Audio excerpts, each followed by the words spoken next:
When you need mealtime inspiration, it's worth shopping Baker's, where you'll find over 30,000 mouth-watering choices that excite your inner foodie. And no matter what tasty choice you make, you'll enjoy our everyday low prices, plus extra ways to save, like digital coupons worth over $600 each week. You can also save up to $1 off per gallon at the pump with fuel points. More savings and more inspiring flavors make shopping Baker's worth it every time.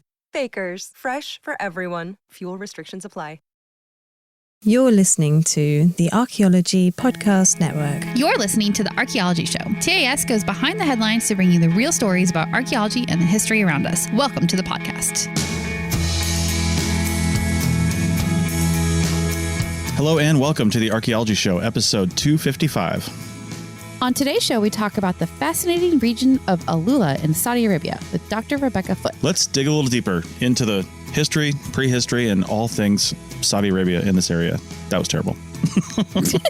That's awful.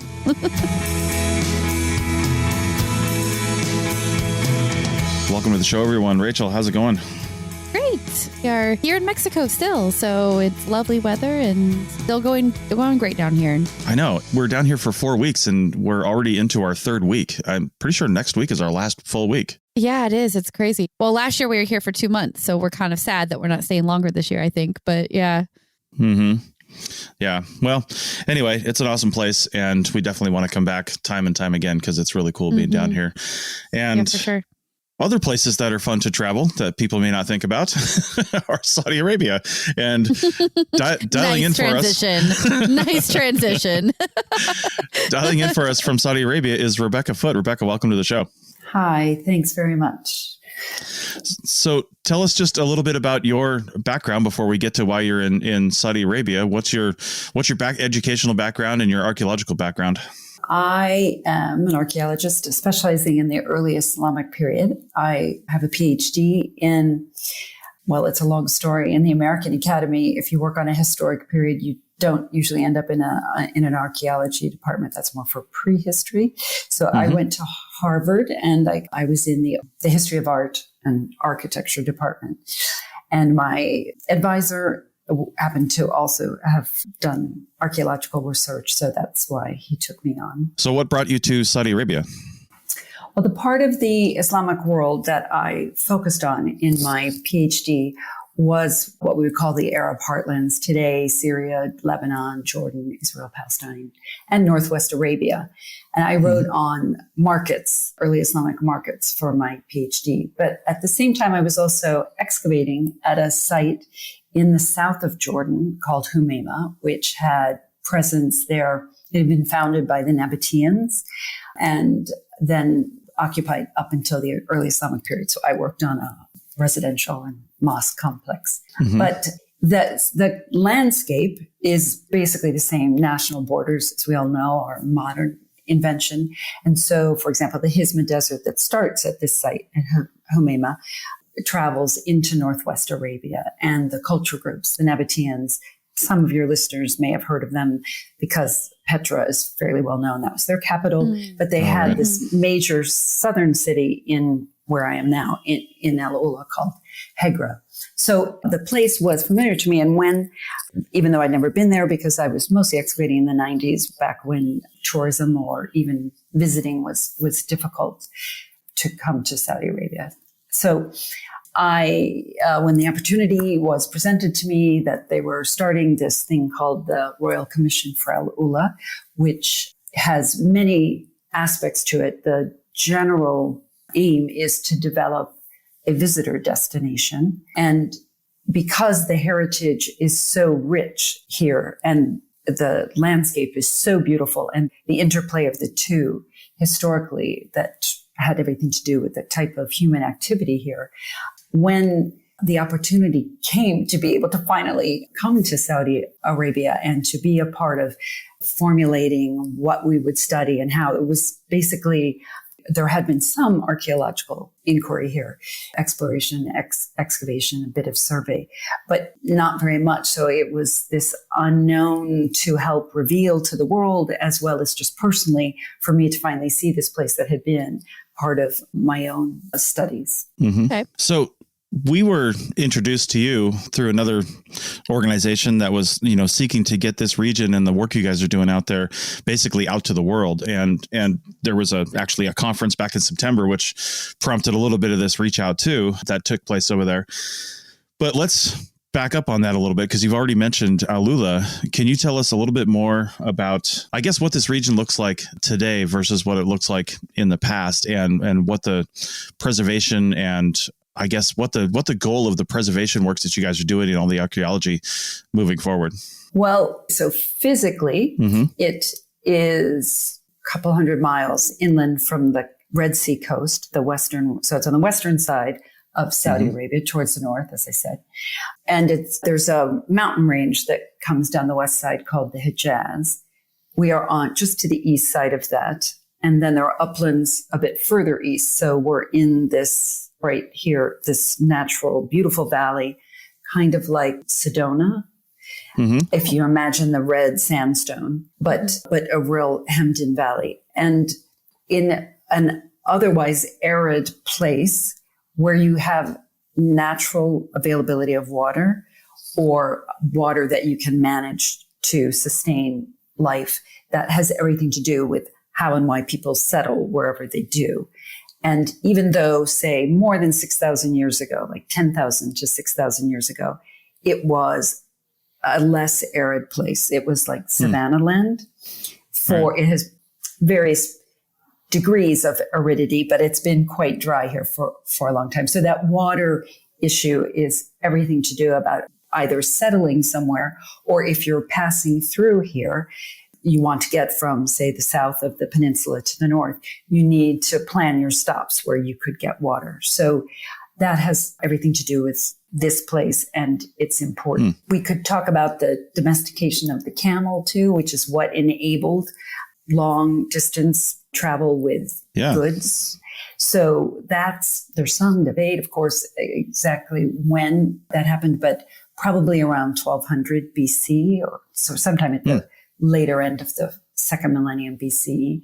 So then there were you've probably heard of the incense trade, frankincense and myrrh. We all know that from certain religious contexts, if not otherwise. Right. And so that travel through here is the first that we really know of big long distance trade, and other goods were also traveling with that, some of them of higher and lesser value, like there are also semi-precious stones from the south, for example. And then eventually, again, in that first, right after the domestication of the camel, the first millennium BCE. And then later, as the monsoons are harnessed by better watercraft, then other things coming, say, from South Asia also feed into that network.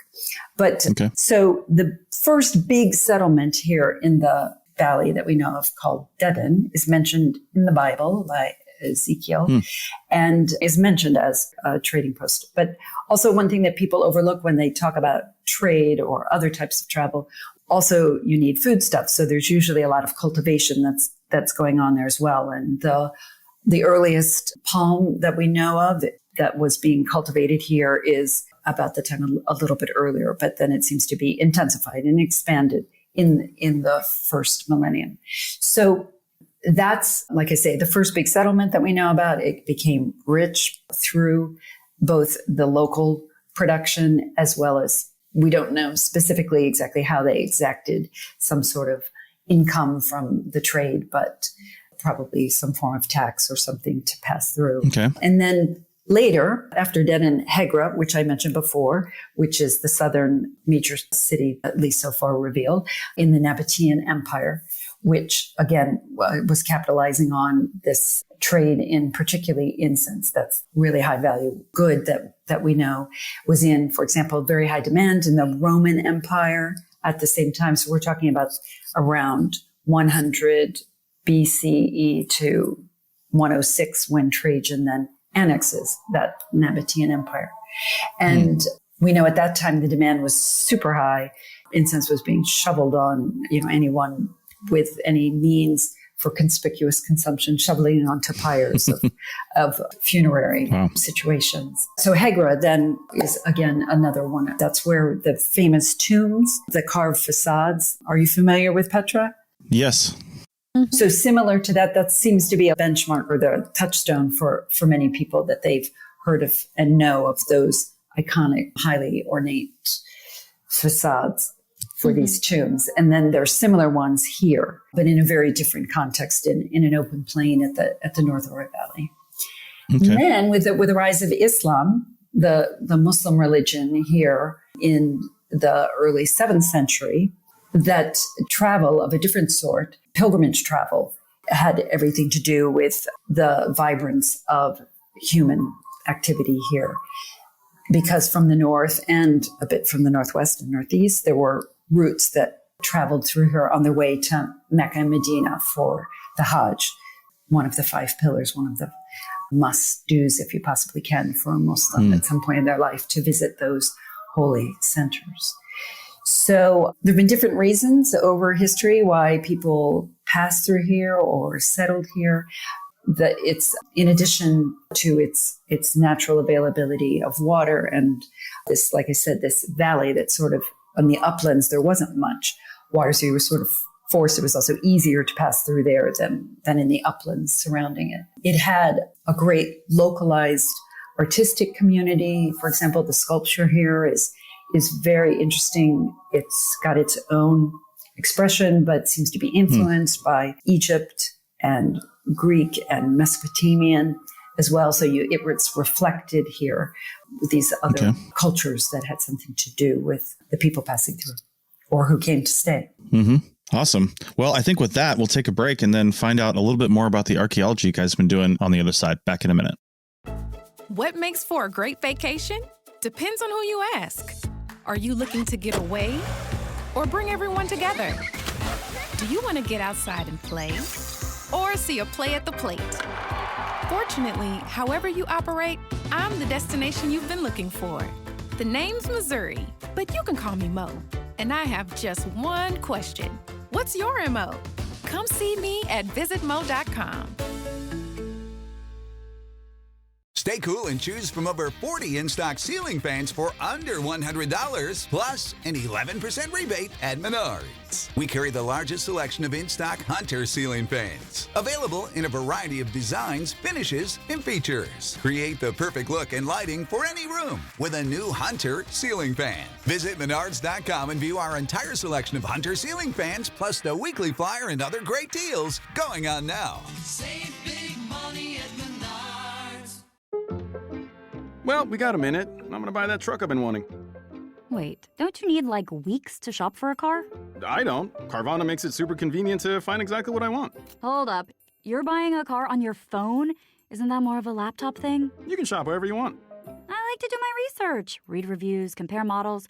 Plus, Carvana has thousands of options. How'd you decide on that truck? Because I like it. Oh, that is a great reason. Go to Carvana.com to sell your car the convenient way.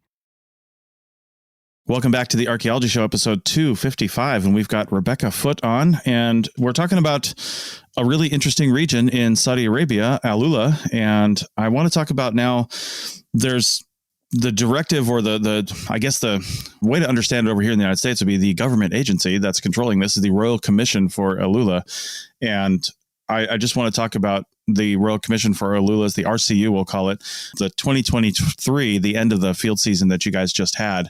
You were telling me on the break that you guys work generally the last half of, the year there from like October to the end, and then people take a break because they have to.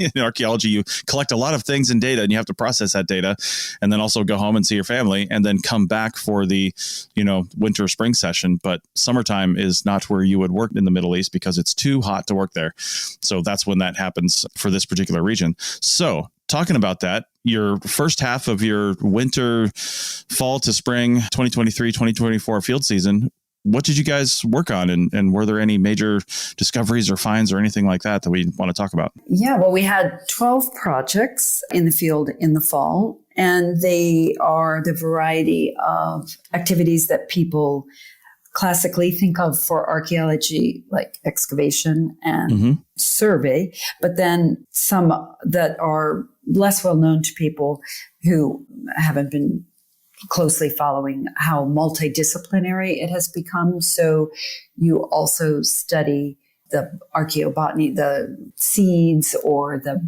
animal bones, so that you can understand the diet and what might have been cultivated or hunted or domesticated.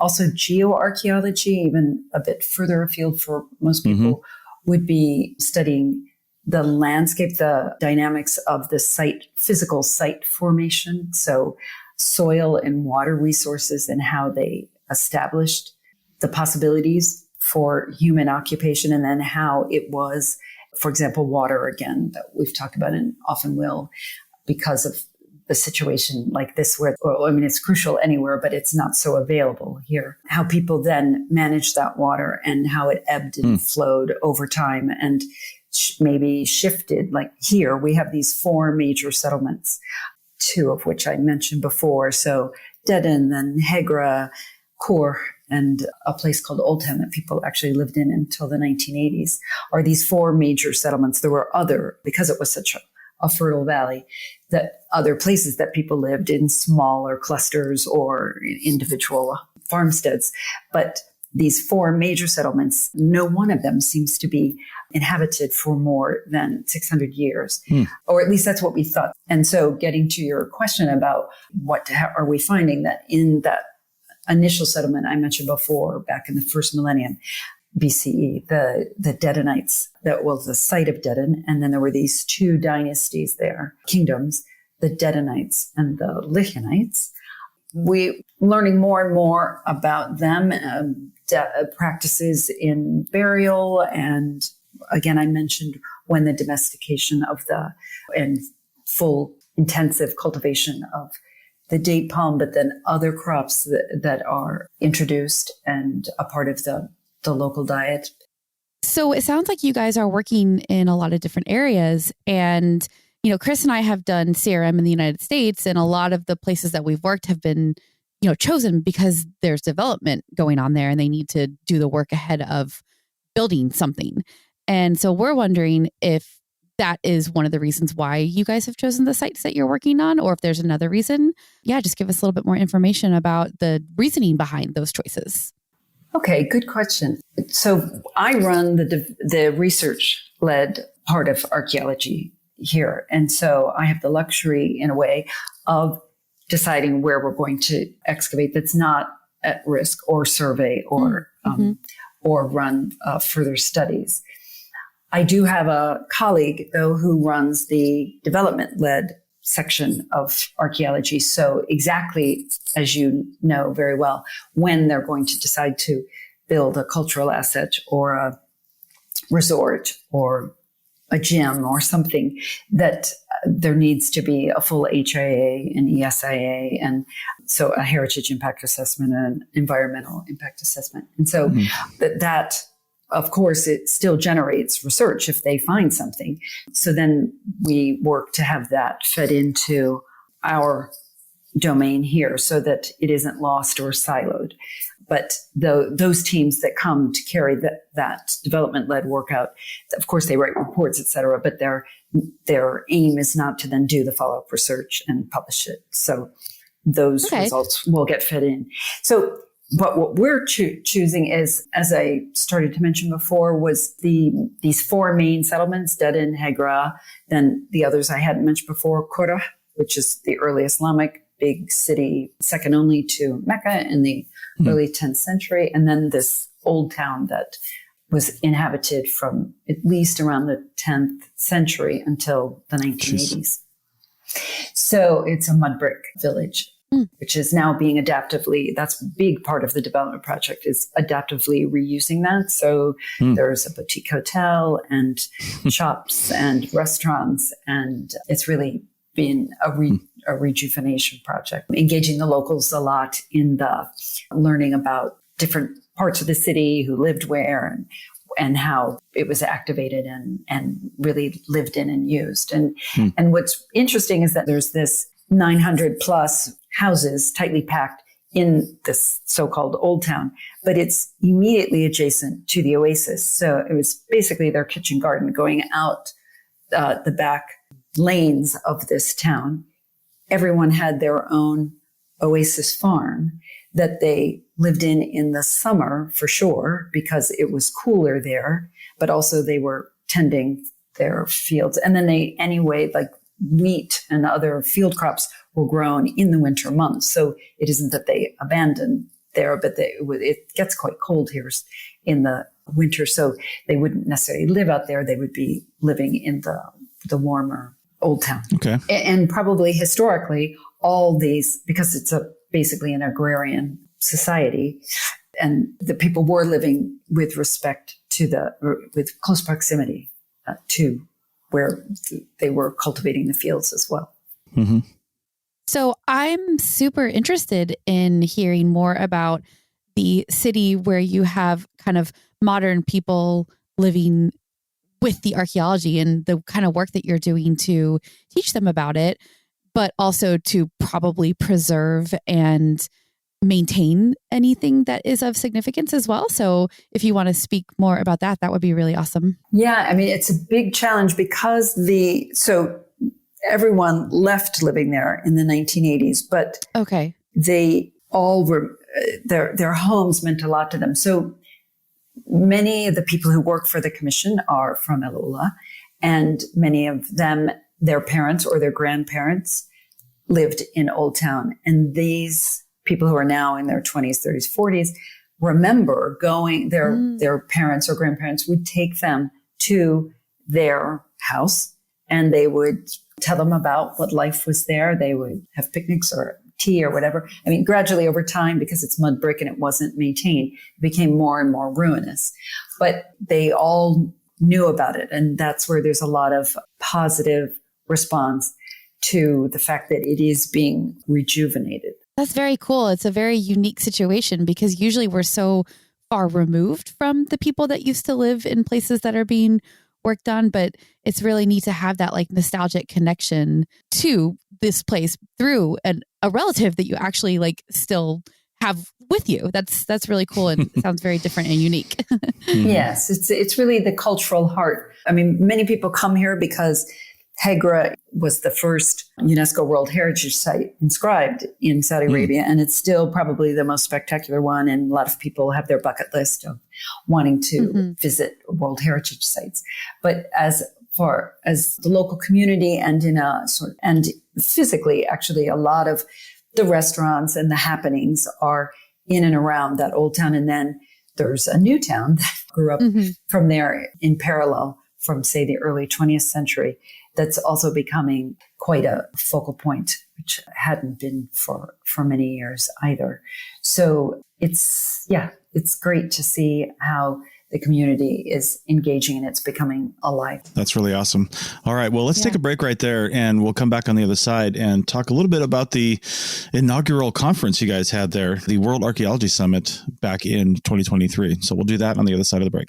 Stay cool and choose from over 40 in-stock ceiling fans for under $100, plus an 11% rebate at Menards. We carry the largest selection of in-stock Hunter ceiling fans, available in a variety of designs, finishes, and features. Create the perfect look and lighting for any room with a new Hunter ceiling fan. Visit Menards.com and view our entire selection of Hunter ceiling fans, plus the weekly flyer and other great deals going on now. Save big money at Menards.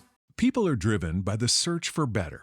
But when it comes to hiring, the best way to search for a candidate isn't to search at all. Don't search, match with Indeed. The hiring process can be slow and overwhelming. Simplify hiring with Indeed. Indeed is your matching and hiring platform. With over 350 million global monthly visitors according to Indeed data, and a matching engine that helps you find quality candidates fast. Ditch the busy work. Use Indeed for scheduling, screening, and messaging so you can connect with candidates faster. Join more than 3.5 million businesses worldwide that use Indeed to hire great talent fast. Listeners of this show will get a $75 sponsored job credit to get your jobs more visibility at Indeed.com/PODKATZ12. That's Indeed.com/PODKATZ12. Terms and conditions apply. Welcome back to the Archaeology Show, episode 255, and we are wrapping up our discussion with Rebecca Foote about AlUla, and a region in Saudi Arabia that she's been working in. And we want to talk, before we get into the end of this conversation and talk about the summit that you guys had last September, let's talk a little bit about the prehistory of the area, because we've talked a little bit about some of the historical stuff and things you guys are working on, but it's also got a fascinating prehistory, which maybe you can define prehistory first, because that has a slightly different definition depending on what culture and region that you're talking about. So we'll start with that and then get into some of the finds and the prehistory of the area. Okay. So prehistory generally would refer to the period before we have written accounts. So here, that's before the first millennium BCE. That's when a variety of languages are actually spoken and written here. It's one thing I haven't mentioned before, but it's a really written rich, can you say that? Yeah. Their culture that there is etched and carved in stone. There are 9 ancient languages here. Some that you may have heard of if you've interviewed other people in the Middle East, Aramaic or Thamudic, but then also this localized Dedanitic. Then there's some later on Greek and Latin. So that's the point at which we would start saying you're getting into history or proto-history, because they actually weren't writing histories here. They were inscriptions, monumental inscriptions on stone. So for us, prehistory here is mostly where we've been having most of the finds are later prehistory. So the Neolithic, Chalcolithic, Bronze Age, these may be time periods have heard of before. Even earlier than that, the Paleolithic, we have stone tools, some really cool stone tools, hand axes and arrowheads of all varieties. But the majority are this later prehistory. So we're talking about 6,000 BCE, so 8,000 years ago, is when building in stone starts. And then there's this explosion. So in this broad landscape survey that we ran first, most of, particularly outside the valley, most of the types of structures that were recorded out of the thousands that were these stone structures that are locally quarried, small stones, dry laid, and in a variety of shapes and sizes. So there are these big rectangular ones, mustatiles, which have since then been excavated.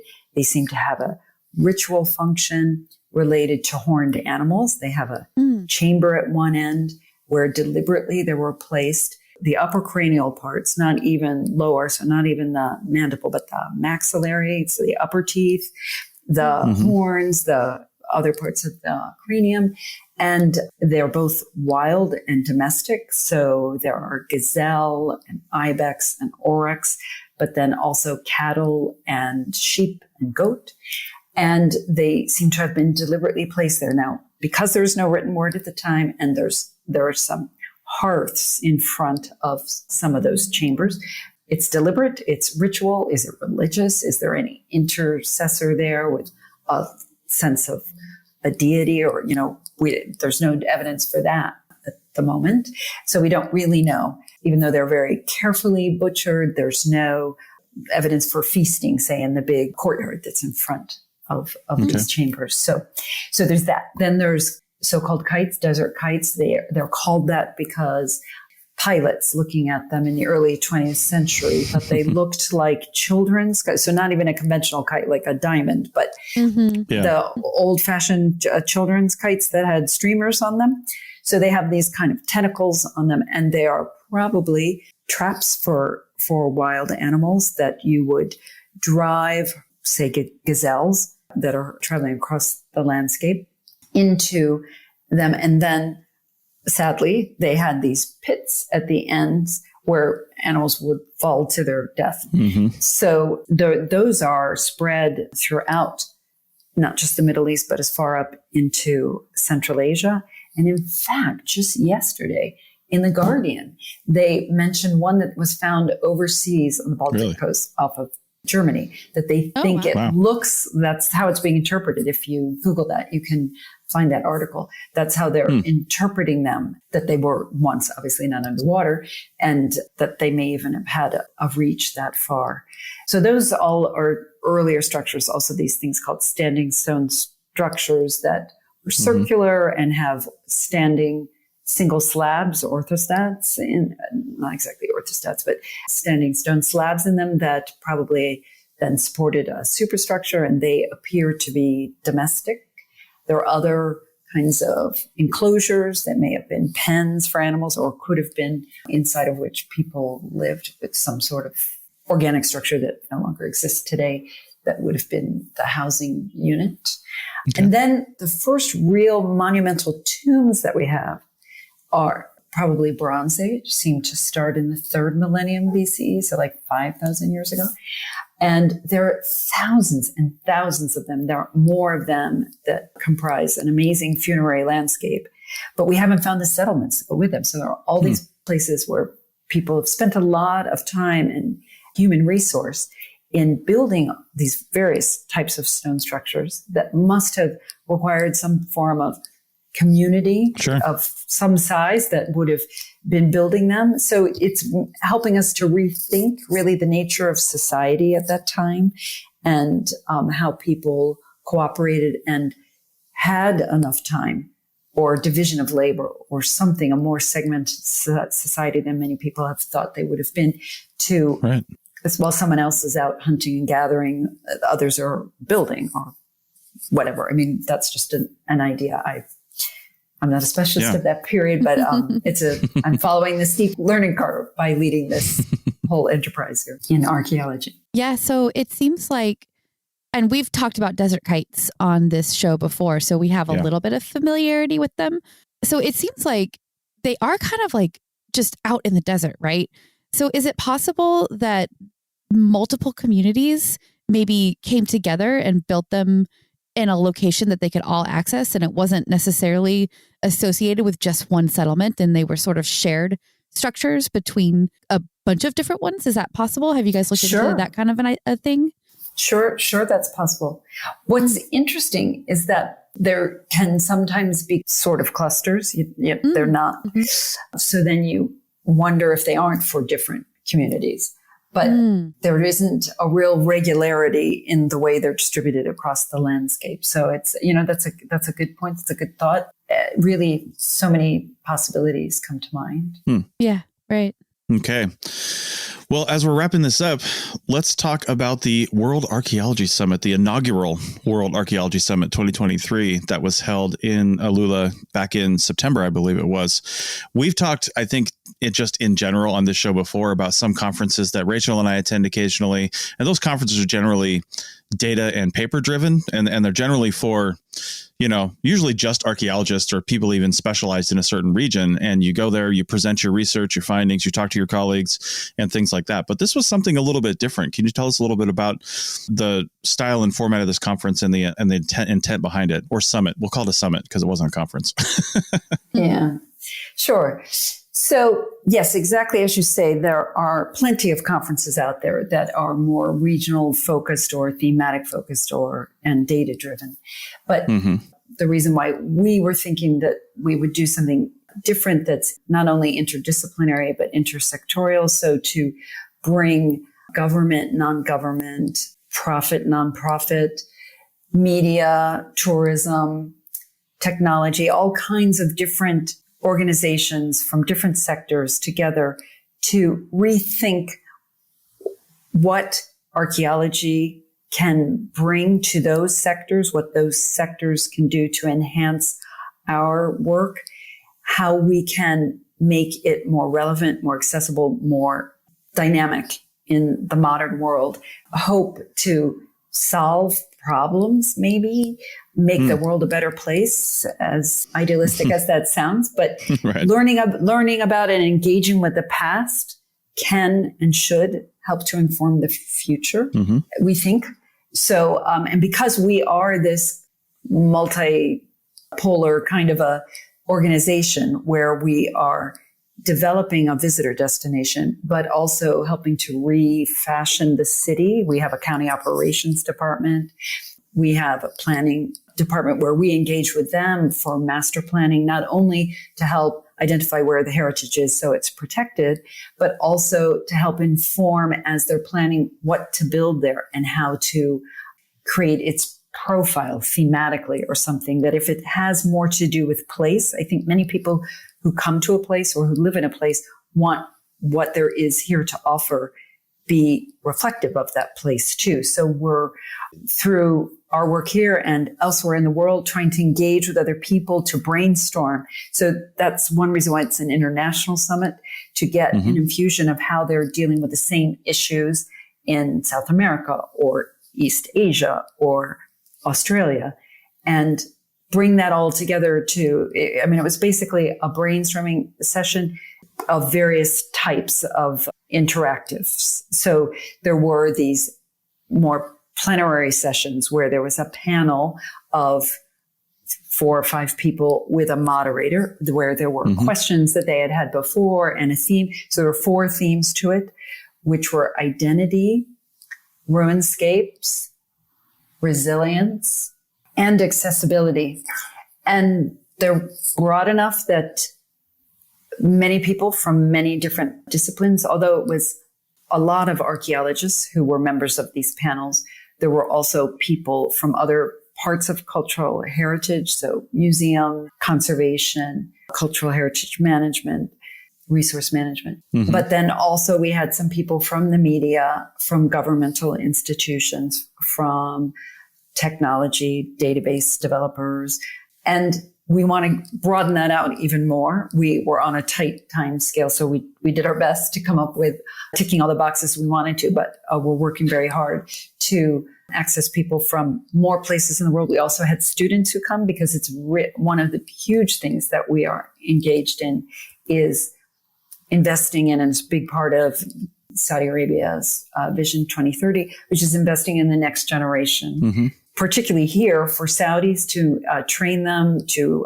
early career professionals, to enhance their professional development by there's a scholarships program. They go abroad to study formally and informally, but that we also bring institutions and individuals here to train people in bespoke programs for things like conservation, which isn't already available here. So we wanted to bring that to the larger stage, and so had 25 students here from around the world, as well as 25 that were from Saudi Arabia itself. And so we don't want it to just be the more mature scholars, but that whole range, to get the ideas that you get from someone seasoned but someone new, as well as the perspectives from all the different sectors, as I mentioned. So it's hoping to find a new platform that isn't anywhere else. Number one, who wants to do what anybody else is doing and who would want to come if somebody else is doing it, but also because it helps inform what we're doing here that's so multifaceted, and hoping to share what some of the things are that we've learned maybe the hard way, and sharing the solutions that we found. So we'll come up with more themes for the next one, and more and different people from a broader spectrum, we hope. Awesome.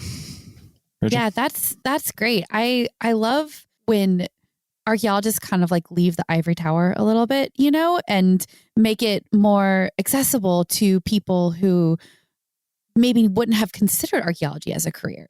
And I think this is a constant conversation that happens in a lot of different places around the world, is how to get people from the actual country, from the place, to get interested in the work, and then become archaeologists, and then become the next generation of archaeologists doing the work. I think that's one of the most important things that you can do in an area like Saudi Arabia or anywhere else that doesn't have a really like strong academic presence yet, but it can have it, and it will have it with programs like this. So it's really cool to hear that that's what you guys are doing. And, also the public outreach part of it, like, because, Chris and I, we're always trying to talk archaeology to people who aren't archaeologists. So like, so just like making the information more accessible sounds amazing. So it sounds like you guys are doing some really, really great work over there to to that end. Thank you. Yeah, we're trying. And we appreciate you, but also, lots of people to build a village. Yeah. So I'm curious for when you are trying to muster up interest, is it met with enthusiasm? Oh, always, I would say. Oh, yeah. Yeah, definitely. Yeah. We talk to a lot of people in our little RVing lifestyle that, are outside of our normal sphere of colleagues and friends, which are mostly archaeologists. And nobody here is an archaeologist in front of me right now. And they're always all very fascinated. In fact, we've gotten a lot of our RVing friends to be listeners. So welcome to the show, guys. Yeah. To be listeners to the show because I feel like everybody's interested in archaeology in some way, shape, or another. They might be more interested in a region or something like that, but I feel like everybody's interested in history and prehistory and just learning more about it. So it's always met with some enthusiasm. The information just has to be presented in a way that is interesting, not boring academic papers. I'm sorry, but yes, no, that's exactly. It can be so dry sometimes, So making it more accessible, I think, is so great. Yeah. Well, and one thing that we're going to be doing very soon is setting up the Indiana Jones experience that someone could have who always wanted to, but ended up being a banker instead. Boy, you are speaking our language. So one of the excavations is going to include what could be called a work holiday or something, where you come for a couple of weeks and are trained out the basics of archaeology, and then you're actually in the trenches and helping us reveal that site. Cool. Well, if only you guys knew some archaeologists that happen to be podcasters, they could come there and also talk about it. So, right? Yeah. We are good at talking. Yes. Probably more so than digging at this point, but I know that feeling. Yeah. All right.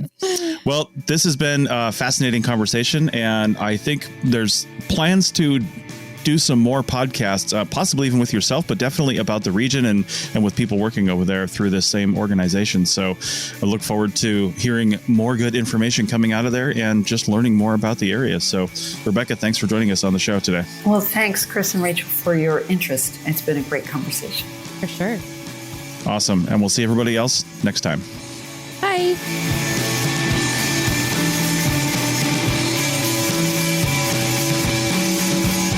Thanks for listening to The Archaeology Show. Feel free to comment and view the show notes on the website at www.archpodnet.com. Find us on Facebook, Instagram, and Twitter at ArchPodNet. Music for this show is called I Wish You Would Look from the band Sea Hero. Again, thanks for listening and have an awesome day.